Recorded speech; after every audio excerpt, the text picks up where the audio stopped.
Well, happy Friday to everyone. I hope you had a nice Veterans Day holiday and a little chance to relax on Wednesday. If you remember in the last lecture, we were talking about water quality and water contamination in specific.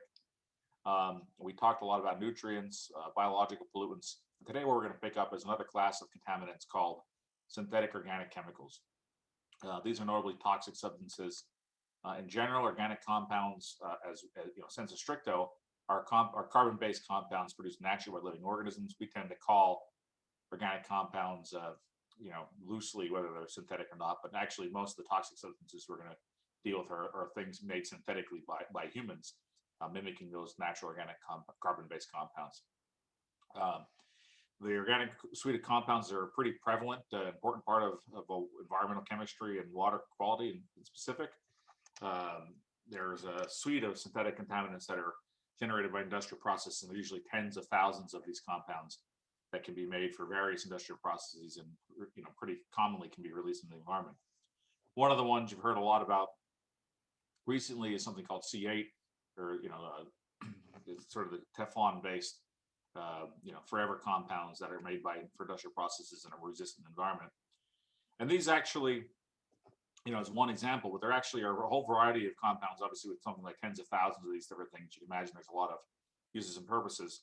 But the range of activities include pest control, pharmaceuticals, food additives, as well as polymers such as Teflon and other things like that.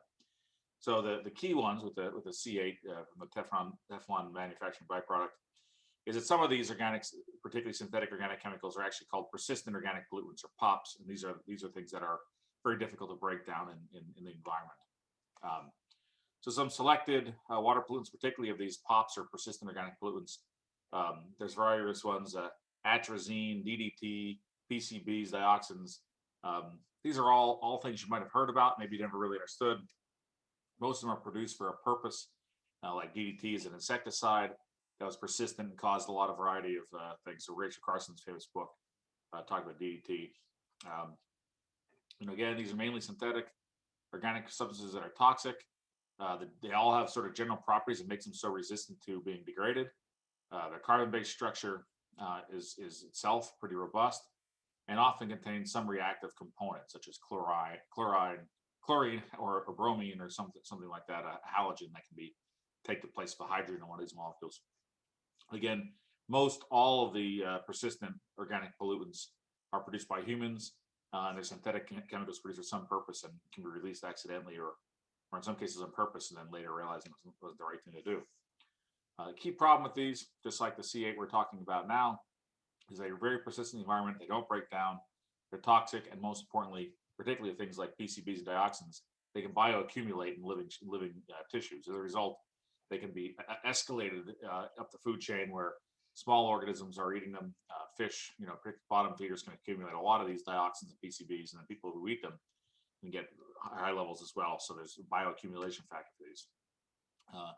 Another characteristic is not necessarily a characteristic of not being able to break them down, but just the fact of the matter is they're very soluble, so easily transported to water, and often can even be transported by wind, for example, when they're released from a power plant or something like that. So one of the only ways you can actually degrade these things in the environment is either, in some cases, is through UV radiation, solar radiation. At surface, just like plastics break down routinely, so do some of these components. In fact, in many reasons, a lot of these synthetic organic chemicals that have become POPs are actually designed to mitigate the breakdown that occurs with UV radiation. But as a result, particularly when they're in the environment, like in lakes or in the groundwater, the most common remediation technique is actually use of bioremediation. So these are particularly prevalent in chlorinated solvents, where some sort of microbe, can actually break the chlorine atom off of the organic molecule and help it break down. So TCEs particularly used commonly in dry cleaning, metal processing, a lot of manufacturing of like high vacuum parts and precision metal parts, knives like that require dipping in TCE or TCE bath, and it's also very good for degreasing organics, solvents such as oils or grease from various things. The problem is that it's one of these POPs, and the result in the subsurface, it really takes a multi-step process of various microorganisms to actually degrade TCE or other halogenated compounds and enable them to be removed from the environment. So, when they get into the groundwater, into that vadose zone, the area above between the surface, ground surface, and the saturated area, there's not really a lot of options. Fairly commonly, there's extraction wells. We will put a well in and actually just pump the groundwater out. The idea being they can over time pump out these halogenated or otherwise synthetic organic components. Some people try to do sparging, pump it if it's a volatile phase. Some things like toluene or benzene, which we'll talk about more as we go on here. They can be removed by volatilizing and sparging them. It means basically pumping air into the ground, letting it bubble out. The soluble gases can be lost and can reach the atmosphere. Biodegradation, and one of the other ways it's commonly used now is actually a permeable treatment bed, where they'll dig a trench in an area where groundwater contamination is occurring, put in things like metallic iron filings, and let the iron and microbes work together to basically break these things down. So, for example, I mentioned bioremediation being one of the most common. Actually works pretty similarly, whether it's bioremediation or it's one of these reactive beds. Is that basically the halogenated compound? This is TCE here. Will be broken down to some component of this trichloroethane, so 3 chlorines. Will be broken down to one of these 2 different types of dichloroethylene polymers or dimers, I mean to say. And then they can be further broken down by later microbes to vinyl chloride or to VC, which, if ideally in a bioremediation technique, can be oxidized all the way to CO2. All the way along this value chain, if you will, there's situations where the component DCE or VC can actually be, in many cases, very toxic, volatile, and can cause their own suite of environmental problems. So, if you go down the pathway of doing bioremediation or doing something like a reactive bed, you have to be pretty sure you're going to be able to remove the chlorines to the point of volatilizing this and leaving dissolved chlorine ion in the water. There's a particularly a species of microbe called the haloacoids species, and these are sorry, I botched that entirely, but these are species that are particularly commonly used in contaminated sediments to break down, to dehalogenate the components. So these can be added into the mixture, usually with a slurry of sort of agar and something to make it soluble. It often, the microbes can be used to reduce the need for expensive engineering solutions, like pumping the well continuously or putting in these reactive beds. These microbes can be introduced and can often degrade things. So, perfect example of this, not an uncommon way that various types of organic substances get in the ground. They can often be released from plants directly. They release from holding tanks. Your average neighborhood gas station is one of your biggest polluters in a lot of environments. They can be spilled in train wrecks and automobile spills. And of course, another aspect is just simply Joe Blow dumping this in the back, called midnight dumping, as we jokingly, not so jokingly call it, I suppose. The key thing with all the organic substances is you can kind of loosely link them to be either L-NAPL or D-NAPL. So the NAPL part stands for non-aqueous phase liquids. I won't test you on the specifics of how this works, but what I do want you to remember about this is that the NAPLs are non-aqueous phase liquids. That basically means it's a non-aqueous carbon molecule, and the D or the N is D or the L is actually a pretty simple differentiation. It either means dense or light. So that's measured relative to water. L-NAPLs are commonly things, again, won't test you on these names, don't worry, but things like benzene, toluene, and xylene, we typically call those BTECs. They're less dense than water and they'll float on top of the water table. D-NAPLs tend to have halogens, chlorine or bromine attached to them. They're by definition, D-NAPLs are denser than water, and they'll sink down till they get to the bottom of the aquifer and often result in sort of plumes that will be in certain areas. The L-NAPL story here, benzene, toluene, and xylene, is commonly mixed together as an additive, BTECs, additive to improve basically oxygenation in combustion engines. So it cleans engines. It's often added to the gasoline to keep your engine running cleanly. D-NAPL, as we mentioned, is often used to do things like clean metal parts or degrease activity, degreasing activities, stuff like that. So in nature, they have very different phases. If you think about the Macondo oil spill in the Gulf of Mexico, The Ellen apples are actually all oil floating on top of the water. Those are the, oil floats. Oil is lighter than argument, lighter than water argument sort of holds true. Most of the stuff will float on top of the water and creates a surface problem. But the advantage is, in most environmental settings, if you know where the aquifer, where it spills, you know where the water table is, you can often remove it relatively easily. Surface water, of course, you can see it and remove it, although it can be very expensive, very challenging to do.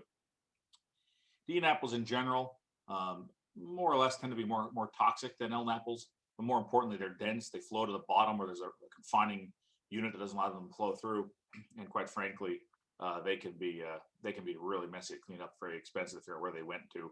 If there's these little low permeability lenses, they can often have to spill over and end up being in a place very different than you expect. Key thing is once they're in the ground, whether they're floating on top of the aquifer or whether they penetrate into it, some amount of this NAPL phase can actually dissolve into the water to be transferred to groundwater. As a result, there are many examples of plumes like this in neighborhood gas stations back in the day before these things were monitored, where there's major remediation areas, a lot of Superfund sites around.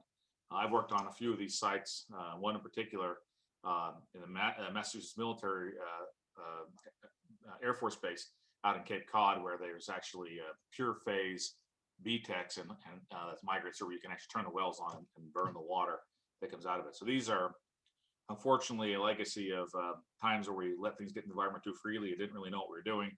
These things can be everywhere and cause a lot of problems. A lot of famous movies.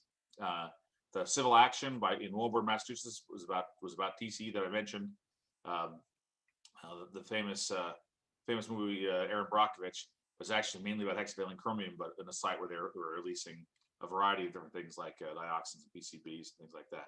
So, in a lot of cases, these organic components are pretty prevalent in pop culture. The most recent one is about dark waters, about the C8 Teflon related component that just came out maybe about a year or something like that ago. So one of the things that's changed a lot, I mentioned the addition of BTEX into gasoline to help your engine run smoothly. If you remember the environmental history of this, back until the early 70s, we used to actually put leaded gasoline, your unleaded gas, now that's by law, but back in the day, leaded gasoline was common, and the lead was actually added as tetraethyl lead as sort of an anti-knocking agent to help the engine run smoothly, so it can kind of grind on itself. Over time, we realized that lead was being released in the environment, had a variety of health problems, caused neurological deficits, cardiovascular health, a lot of related issues. And we started to realize the EPA was almost partly established to protect, one of the main components is to remove lead from the environment. Get the lead out was the saying, and the EPA did a very good job of doing that. But the lesson, at least from my perspective in the environmental sciences, there's never any free lunch, right? We went from one way to keep our engines running that turned out to be highly toxic. And in exchange, and I would in no means say that it would be a good idea, we effectively ended up putting more lead, getting the lead out of the environment, which had been been reduced in lead paint, had been reduced in gasoline for a while. But what happened at the same time is we actually started putting in this BTEX, which created spills that allowed light, non-aqueous phase liquids to get out in waters of many rural communities and urban communities that weren't watched very well. So the classic situation here is you get a gas station, particularly back in the olden days, if you will. Maybe the tank had a leak. Maybe the tank wasn't monitored very well. What would happen is that tank would often overflow or create, if it got flooded, or would actually leak if it cracked. And you see plumes with a variety of different organic components, but BTEX being very common, that would migrate in, hit the water table, and migrate with the rate of water, sort of at the top of the water table. That could lead to environmental, ecological pollution. It could lead to getting contamination of drinking water. There's many famous cases around the Kodak area in Rochester, New York, which I worked on as well, where these can migrate into urban communities and can cause a lot of cancers and health problems. So it doesn't necessarily have to be a gas station, but that's a very common one. Your average community has at least a couple of places historically where gas stations have leaked. And often what ends up being is you have a situation where this plume needs to be monitored. You often have the deployment of a variety of remediation techniques. Some people jokingly call us the Hydrologist Full Employment Act, But the punchline being that people are often putting in these reactive barriers, putting in bioremediation, doing things like air sparging, pump and treating, and just making sure this contamination doesn't get off the site of the gas station. If you look now, a lot of things have changed. First of all, most of the tanks actually now are placed inside a bit of a cistern or a cavern, if you will, that can be monitored. There, if you look at most gas stations, if you look closely, you'll see there's actually a little well there that can be turned on to both monitor and to pump the water out if there is a spill. So it's monitored much more carefully. And as you see in many places, it's a very controversial issue in some parts of the rural America, where people are losing the neighborhood gas station because of the fact that people don't want to pay the amount to upgrade to put these systems in, or in fact they go to do so and recognize they have a legacy problem where the stuff is spilled out, got in the water, and it's a challenge to get rid of it. So this is just another cartoon here, but it's not just the stuff flowing along with groundwater. You can see the volatiles actually being released in people's homes. The BTEX and particular components can be easily volatilized. And as a result, these are the BTEX, benzene, toluene, xylene, multiple types of benzene is another one that can, it's pretty commonly released into the environment, sadly. So this is an example of a gas station that I worked on in California, where the gas station was back here in the parking lot. The tank was leaking BTEX and MTB, which is methyl tetrabutyl ether, very highly toxic, another pop that's tough to break down, and it was migrating off site. And our job was to basically figure out where this was going to go, how fast it was going to get there, where could we actually put in a reactive barrier that would be economical for remediating the problem, but also making sure we protect the public from this getting off site. If you look at the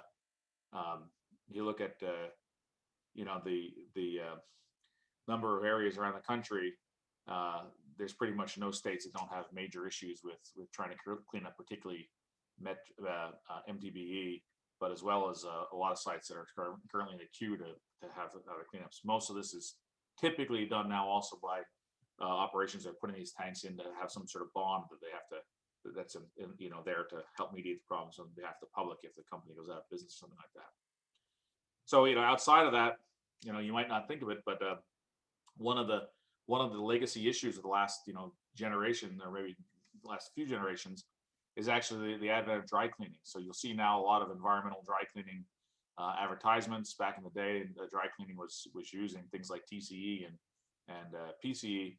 They're all these are the DNAPL phases. They're more dense, and quite frankly, it was really expensive initially to have somebody haul this away. And maybe originally people didn't really know, but there was many cases, famous cases around the country where there was sort of the midnight dumping of the outback for this stuff. It was just taken and dumped into the ground, and people find these chemicals now migrating with groundwater all over the place. So there's a big move towards green dry cleaning that aren't using some of these horrible chemicals that need to be remediated properly by landfills, because all too often they're spilled or accidentally or on purpose.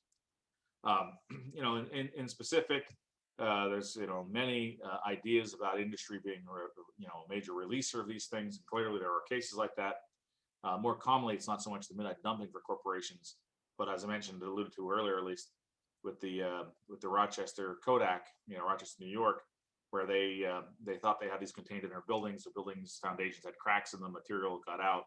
So these nuclear power plants, commonly it's the infrastructure degrades over time, and in this case it was silver chloride that was leaked out, was mainly used to. It was not an organic component, but a similar type problem where other organic components released with it that were migrated off site and led to a variety of different problems, particularly health problems. So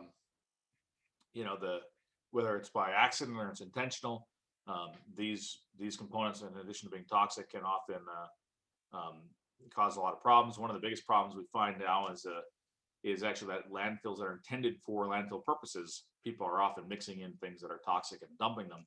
It's supposed to be separated out and sent to certain types of landfills, but they're often disposed of with their refuse, and now this actually creates a scenario where you see these components actually migrating out of landfills and causing problems. So it's an example of a form of littering that's kind of goes unnoticed, where you think of littering as somebody throwing wrappers.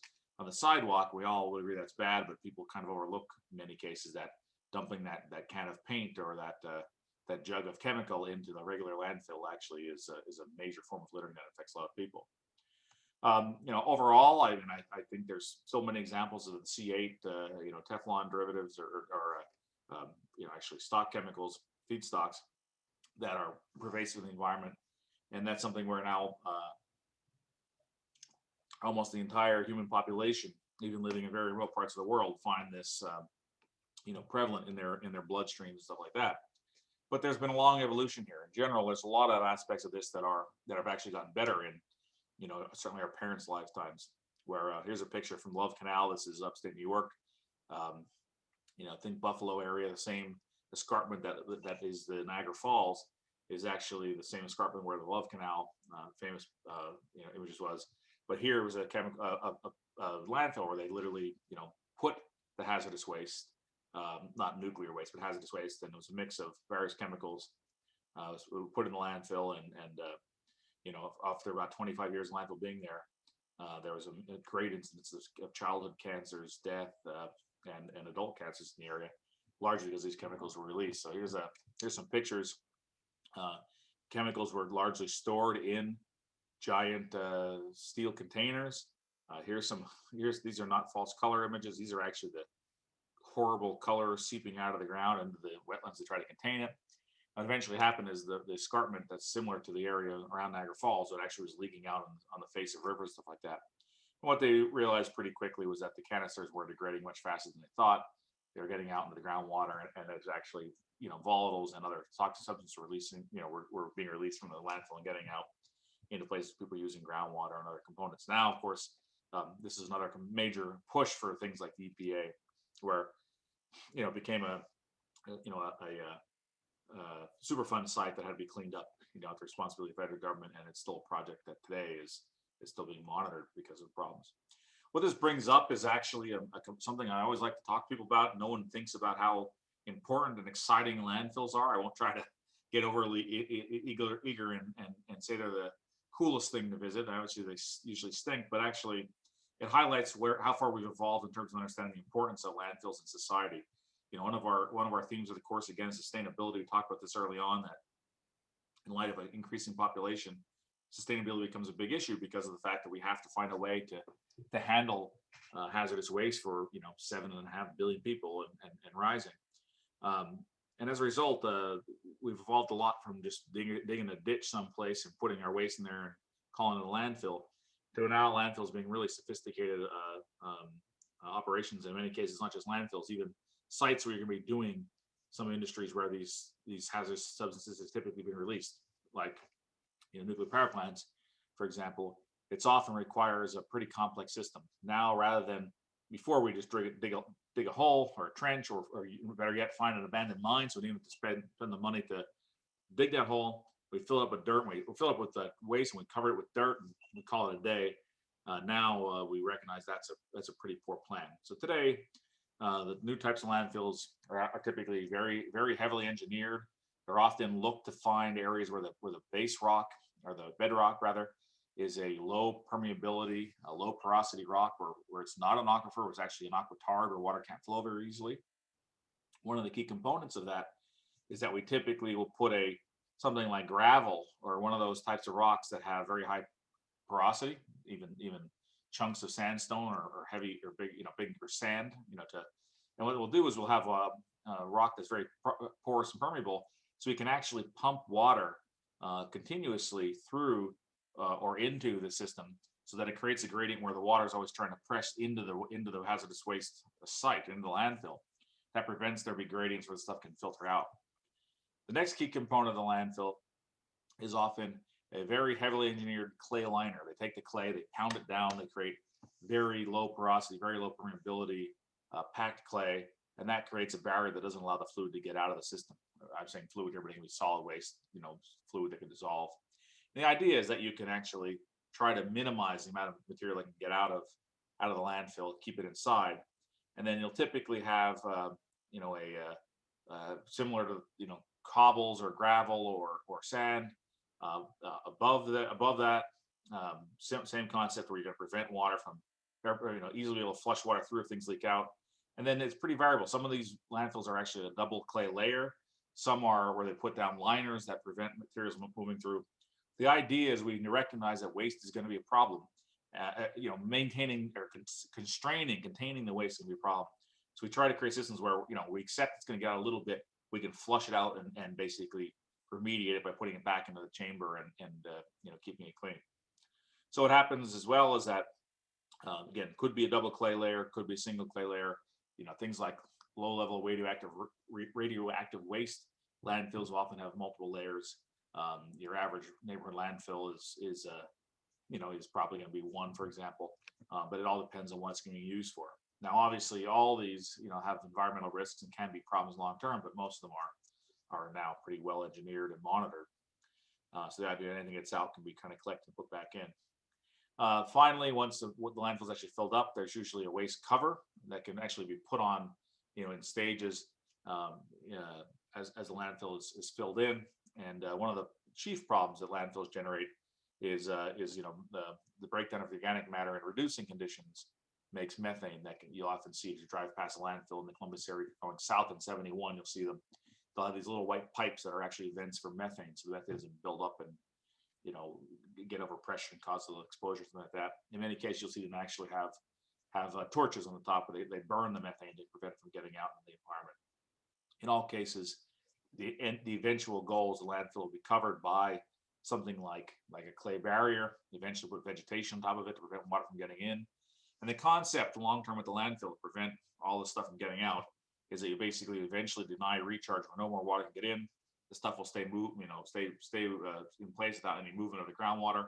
You only have a little bit of diffusion, which happens really slowly. And the idea is that you can make sure that the time in which that material gets out will take a really long time, and it's secure on multiple generations. For example, something like radioactive waste, when they do this, they don't deal with landfill exactly like this. And we don't, quite frankly, it's a major problem because we don't really build them in the United States. They are things that are meant to be without the material migrating off site throughout the lifetime of radioactive decay. So there are things like cobalt and cesium and whatnot that have high half-lives, and they actually have to be protected for hundreds of thousands of years. But even if the human race is gone and aliens come down, they'll be protected from radioactive waste. It's literally codified to be like that. So different variations of the theme, but the key aspect here is deny water from getting in, have multiple pathways for water to sort of scoop up anything that leaks out. That water is often monitored to see if things are leaking and mediate the problem where they happen. But in reality, it's now a major industry. It's a major aspect of sort of applied geosciences, civil engineering, and even hydrogeology, where people are designing and implementing and testing landfills by siting where they can be done safely to minimize contamination from getting out of the landfill and into aquifers, because of the legacy of what we learned from issues of Love Canal and other Superfund sites. The topic that sort of naturally comes up in the United States is, as much as we've proved this landfill activity here and around the world, one of the looming crises I can't express enough how serious a problem this has become in the United States is that for a generation we made nuclear power plants. Now, since about 3 Mile Island in 1979 or 80, something like that, in Pennsylvania, right near where I grew up. Now we haven't actually built any new ones in a long time. But there's even though there's no new power plants being built, in fact, there are power plants going away, there's still a looming crisis with radioactive waste. The issue is that when the power plants are being built, the concept was the U.S. was going to build a nuclear waste repository. The radioactive materials will be transported by train or some safe mechanism to that facility or facilities. It was going to be disposed of deep underground, was our plan for a long time. And as a result, people, instead of thinking about how to build these reactors in a way that everything would be contained, they built sort of temporary storage facilities where materials typically that's radioactive is mixed in some sort of cement slurry, usually in a metal casting or cement casting, where its radiation can be ionized within the cement and not impact people. It keeps it in a solid state, so it's not being washed away or released into the environment. And then they're stored in low-level radioactive waste, temporary storage facilities, often in cement castings inside of these, metal barrels and whatever the case may be, metal drums. That was the plan, and the idea was that you store them there shortly. We move them out in trains or whatever the case may be to storage facilities. And for a long time, the plan was that in the United States we're going to put this in a place called Yucca Mountain in Nevada. The reality, if you don't know the way the story turned out, became a political football. Nevada senators and Nevada politicians fought hard either to minimize that occurring in Nevada or to get a better deal, depending on your perspective and your politics. But the reality is, we never actually dealt with this issue. The crisis became a much more serious endeavor, where there are multiple power plants and reactors all across the country now that have the storage on their site. So today it's not really issues with things like plutonium or anything leaking off site by any means. So don't get too paranoid with that. But there are some tracers, there's some isotopes that are produced, like tritium, which we use as a tracer in Geosciences, but as a contaminant. It doesn't produce any ionizing radiation. It's not a major health problem, but nonetheless a contaminant. It's sort of a canary in the coal mine, if you will, that actually is mobile enough that it can leak out of these casters and leak out of these barrels and leak into the ground if there's spills or things like that. And today, one of the issues that faces many power plants is the issue of tritium leaks from their various sites. So this is actually example. I think it's a Hannaford site in the state of Washington, where certain radionuclides like uranium, technetium, which actually cause a lot of thermal pollution and cause these things to break down. These are the Hannaford site in Washington.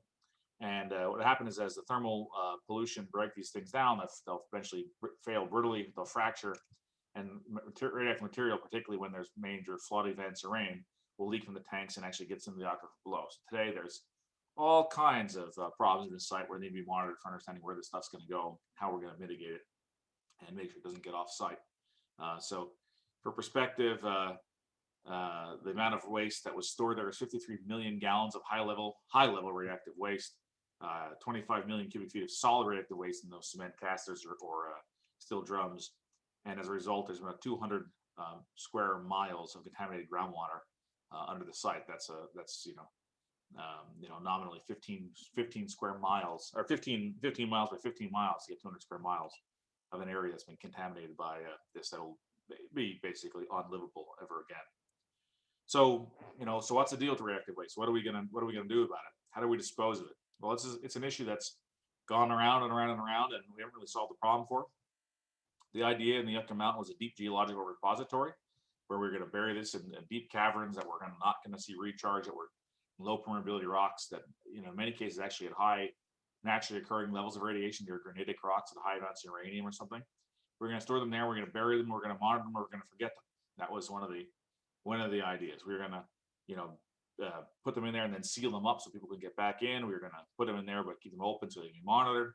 And they were going to be a sort of a safe way of reducing waste exposure. Different countries actually have very different plans on how to handle this and how to mitigate these problems. In France, it's a famous description is that it's sort of a parking lot. They'll build a parking lot. They'll pave the parking lot, cement the parking lot.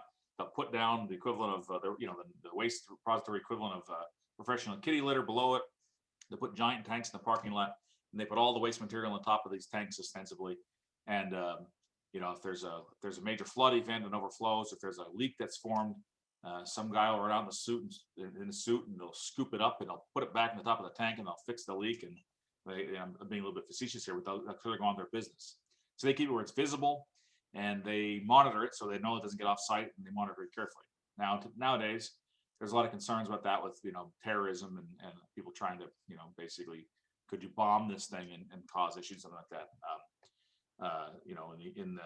In Japan, one of the most common ways they typically deal with this is by taking the deep sea and doing deep sea burial, putting in a cement caster and just dumping it out in the middle of the ocean and letting it, degrade and dilute over time.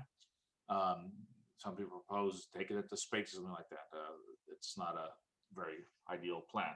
In the U.S., we were pretty well on our path towards geological storage, but that, as I said, never came to fruition. And as a result, it's more common that you see it looking an awful lot like this, where it's been stored for extended periods of time, waiting for it to be handled. To give you a perspective, these are These are examples of the sites in Germany. You can see just how many of them there are, low and high level waste, and stored in various areas.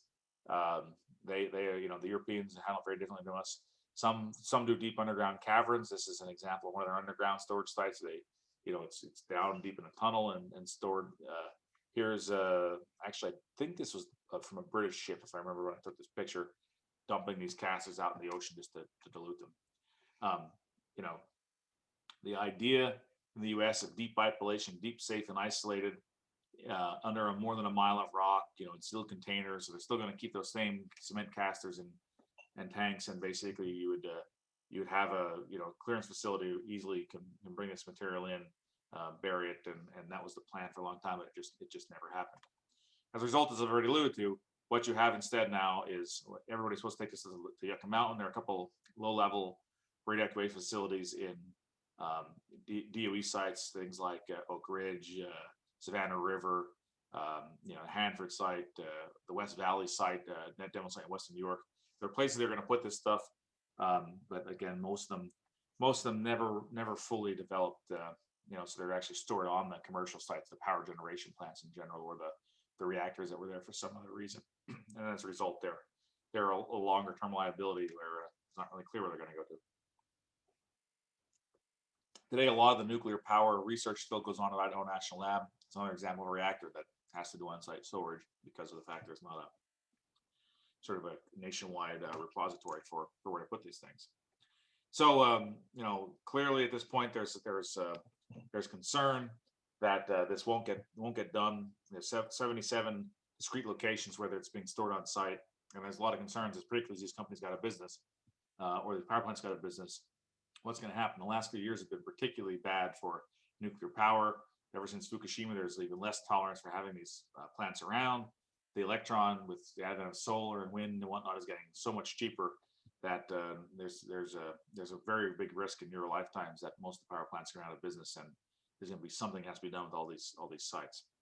So the idea, originally, of course, was get a collection, military convoys or whatever from these sites and actually transport it by train to the Yucca Mountain site and dispose of it safely, which from a technical perspective would have worked. It became a pretty, like I said, hotly contested political issue. There was, many famous, Senate or congressional testimonies where there was concern that, we were too many uncertainties in the science and it couldn't be proven. It's actually one of the early issues where science got a backseat to politics and the circus, if you will. So moving on from radioactive waste, I've obviously said, giving you my opinion there that we needed to do better and do it right from the beginning, which we just frankly didn't do. The next major class of contaminants, which is a really big one, it's actually one of my personal areas of expertise, is heavy metal contamination. We already alluded to with something like lead that's released historically by lead paint, by manufacturing, and also by leaded gasoline. There's multiple vectors by which various metals can get in the environment. Lead's a famous one, which is airborne and largely deposited in many places as dust, either in-house dust or in-home dust, or in the air into soils, particularly in urban areas near roadways where lead was particularly high. Over time, when it's deposited either in the soil or the land, it can lead to water pollution. Another major aspect of, so for starters, transportation was a major vector for lead removal out of the home. Dust was a major inside. There are a lot of industries, particularly smelting, steel manufacturing, that release things like, first of all, they burn a lot of coal. Secondly, they burn it at very high temperatures, doing metallurgy. As a result, there's plenty of instances of contamination for things like mercury from coal, as well as zinc, copper, lead, tin in the steel industry. Plenty of examples where various types of steel reinforcement in residential areas leads to metal releases in the environment. The biggest ongoing source, I believe, for metal contamination is actually abandoned coal mines or active coal mines. Both of these produce acid mine drainage, which leach a lot of metals. The residual from mining is you usually are breaking it up into smaller and smaller bits to extract an ore. That dust is very mobile in air and wind, and water. It can lead to contamination of a variety of vectors. And in the case of something like coal, if you're actually burning that coal for power generation, the residual is a very metal-rich thing called fly ash or coal combustion residue that can cause a whole other suite of problems, not just with metals, but also with radioactive, low-level radioactive waste as well. Importantly, these can bioaccumulate in plants, they can bioaccumulate in fish, in humans, and as a result, it can affect things like crop productivity. It can accumulate in up the food chain, and it can often be associated with a variety of different types of contaminants. So usually, it's never simply just exposure to just lead. It's often exposure to a variety of different cocktail things. This is an example here, of significant pollution in Appalachia due to mining and other industrial activities. And does anyone know what this is? This isn't somebody dumping things. This is actually just acid mine drainage. So it's when sulfate-rich components in the coal basically get oxidized by things like pyrite get oxidized by different respiring bacteria, and actually this leaching is a byproduct of metal and things like iron, sulfur, manganese that are released in the changing acidic conditions. So on the national scale, this gives you a sense of just how many of the streams and rivers are actually affected by acid mine drainage. If you look at the northeast United States, there's major coal mining in West Virginia, Kentucky, Pennsylvania, across all of Appalachia, Chesapeake Bay, the Susquehanna River. They're very very prominently affected by as well as the Ohio River, Mississippi River, although getting better over the years, very heavily affected by these acid mine drainage. It leaches metals as well as radioactive material in those areas. So the key idea here is as you mine through the rock, it's in reducing conditions. There's no free oxygen down there. The oxygen's been consumed by microbes. However, when you dig through the rock, you're actually exposing reduced iron sulfide or pyrite. In the presence of microbes, that'll get oxidized as sulfate. It's an acid, sulfuric acid. When groundwater seeps into the mine and interacts with that sulfuric acid, it basically leaches metals from the rocks, actually dissolves the rock itself, which slowly drain out of the mine. Or in the case of acid mine drainage, not so slowly drains out of the mine. And as a result, you get this sort of oxidation of manganese and iron for a whole plethora of different colors, but all of them are incredibly low pH, result in incredibly low pH, high metal contents. Their aquatic animals and plants are pretty much instantly killed. Nothing grows in this stuff. Some bizarre little bacteria mainly, but as a result, the downstream systems are pretty badly affected. Where I grew up was the Coleridge area of Pennsylvania, and it's an entirely foreign concept to me of seeing a fish in a stream in that area. They're usually orangish creeks that are remain incredibly polluted today. So key aspects here is it's all pyrite, Fe2S. It won't test you in the chemistry being converted to sulfate or eventually sulfuric acid in the presence of water. So here's another example, not very far from where I grew up, of just how bright the colors are. The water is so thick you can actually take a bucket of water, set it aside, and it'll separate out to a sludge, a few inches thick of material on the bottom, which is just incredibly nasty. So it's a major aspect of surface and groundwater contamination. But what are some of the other components, or vectors for contamination? I already mentioned leaking from storage tanks and pipes.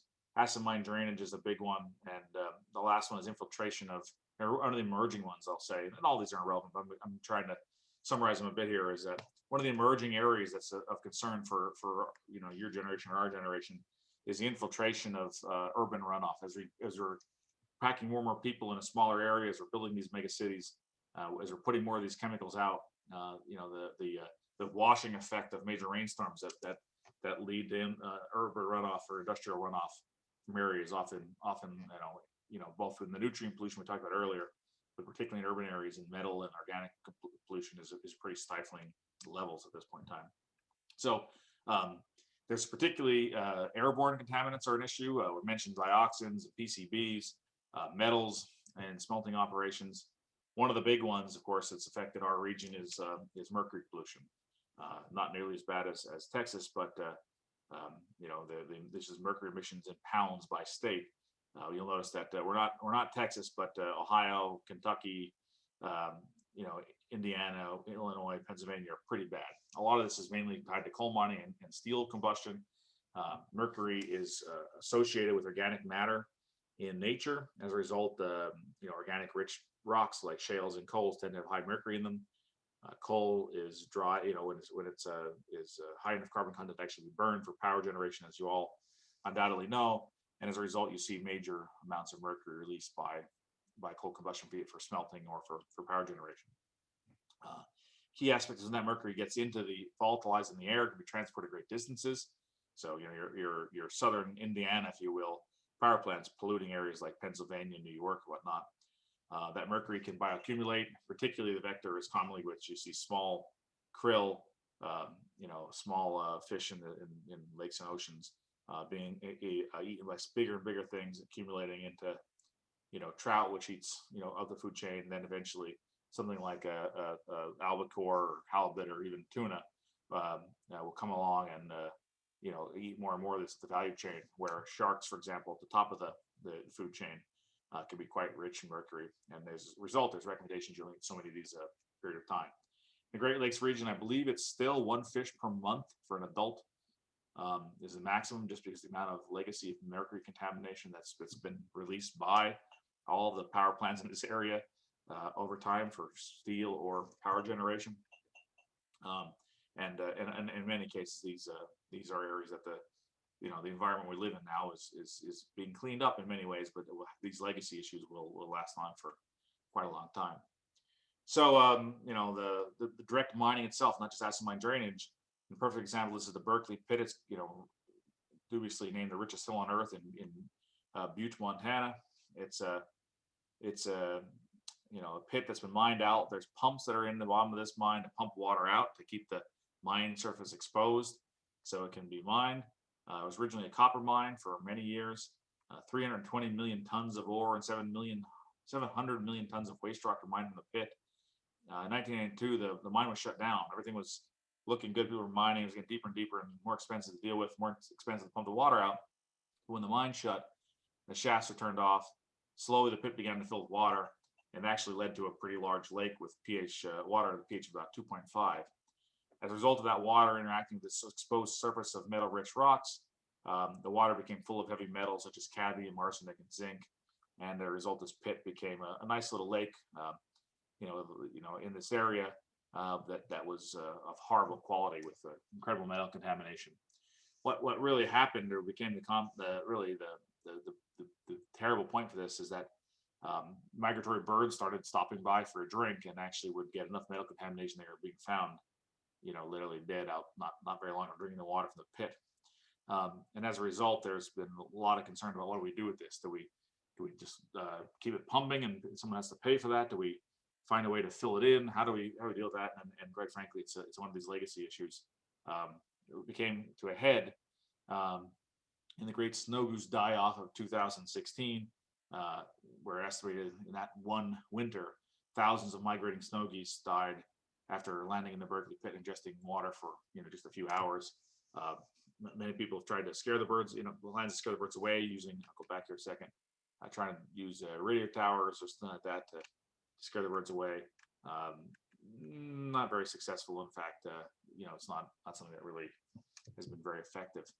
What I'm going to do, we're going to talk now for a little while about natural metal contamination. What we'll do is we'll pick up there on Monday. Try to get you out here a few minutes early if you're watching Geosciences on Friday. I'm proud of you. If not, it'll be get you out a few minutes early. We'll pick up there on Monday.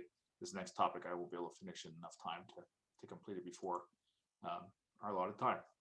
So hope you all have a great weekend. The next problem set we'll post on Sunday. We're getting down to just only a few weeks left in the semester. It's kind of scary to see how fast it's going, and sad to think about the fact that we'll be no longer talking to each other on Zoom in a few weeks. But hope you have a great weekend, and I'll talk to you soon.